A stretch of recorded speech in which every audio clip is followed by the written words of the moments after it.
Hello, my forever love. It's me, it's me, it's me, it's me, it's me. I know you didn't expect to hear from me. I also know that you can use my silence as a fuel to finally moving on. But just give me a few minutes of your time. Unlike what you'd expect, today I'm not bitter, neither am I angry. But there are just so many memories of you I wanna forget. But before I do, allow me to share with you of what life being with you really meant to me. It is true I had said I do, but I'm sorry I never realized that this was the beginning of my end. For the few number of years we shared, I lived with a constant state of fear. I remember I lost count number of your affairs. I was 100% sure, and whenever I asked in order to gain clarity, you said all those I had myself to blame. I lost number of times you punched and pushed me down and even pulled my hair. I never knew your strength, which I once admired, could one day turn to something I feared. It is true when they say that not all that glitters are gold. From the outside I could fake a smile and mask my sadness with makeup. But behind those closed doors, I was used to your yelling while calling me names, criticizing and putting me down, diminishing and mocking my feeling, blaming me for things that are not even my fault, blowing my mistakes out of proportions, constantly humiliating me, not only in front of my kids, but also in front of your family and friends. I cannot forget of how you ignored and belittled all my accomplishments and always patronizing me. At first, I thought it was out of pure love. Yes, I did. When you discouraged all my contact with family and friends, acting all jealous and possessive, accusing me of infidelity and monitoring all my activities, I thought this was a way of saying that, honey, I love you so much and I don't want to share you. For this I got used to keeping my eyes down in public, so you won't think I'm flirting. But later I realized that this was a way of fixing me to be a slave of our covenant of love, a covenant of love that later lost its meaning in my heart. I never knew that our covenant of love could mean I do, even when you don't. And I will, even when you won't. You actively worked toward turning others against me, making me feel like I'm a lonely island. And all this time disputing my feeling and slowly turning me to heart of stone. I remember when I thought I had finally had enough of your torture.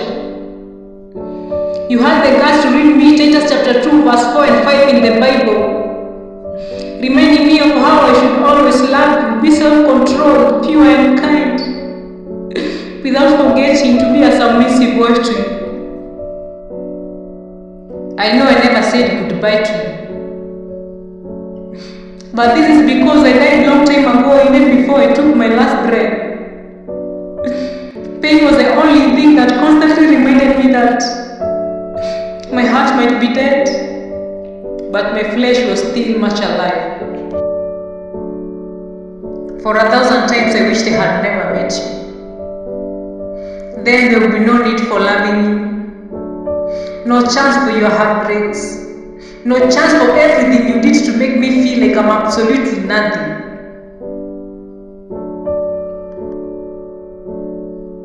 I thank God that eventually became fully immunized of your constant yells.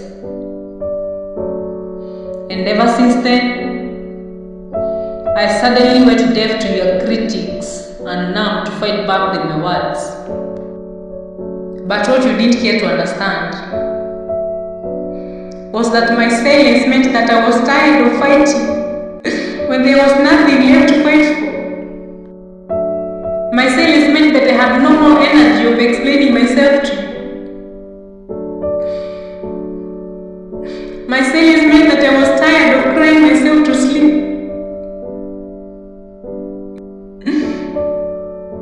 My silence meant that I was tired of staying up all night, listening to sad music, wondering what I did wrong to you. My silence meant that I was tired of your selfish ways, just to get yourself into my pants. My silence meant that I have now fully adapted to changes in my life, and I don't even have to complain. My silence meant that I was ready to pick up all my pieces and move on gracefully while still maintaining my sanity.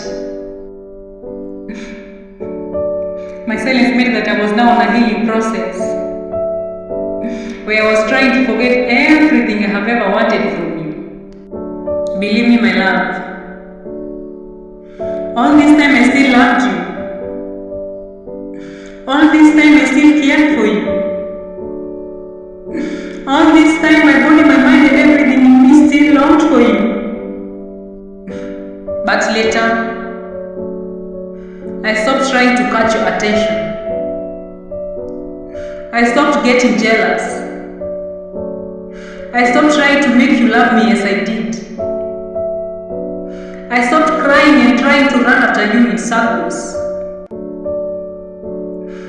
And from that moment,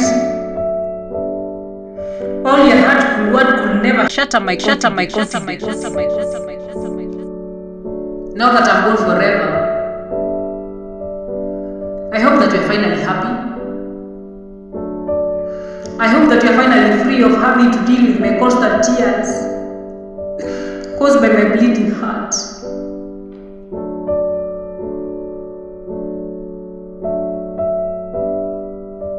I also finally feel free of having to force a smile just to stop our tears whenever I acted strong. Before I drop my pen,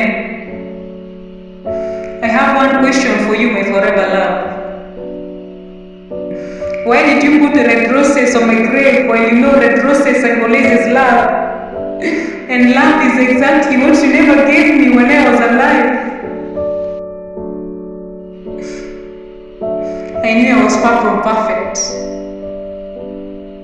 but still I knew you didn't have any genuine excuse as to why I was not good enough for you, when all I did was to try and be a good wife and a good mom to our kids. Before I finally leave you for good, allow me to remind you, my forever love, that no amount of your sorry will ever wipe away all my sorrow, but I've chosen to forgive you anyway and let God be the judge. Now I'm ready to dance with angels, but if my heart could beat again, if not for our kids, I'll still choose to be gone. Allow me to now say final goodbye, but I hope that one day you will finally realize that I truly loved and cared for you, my forever love.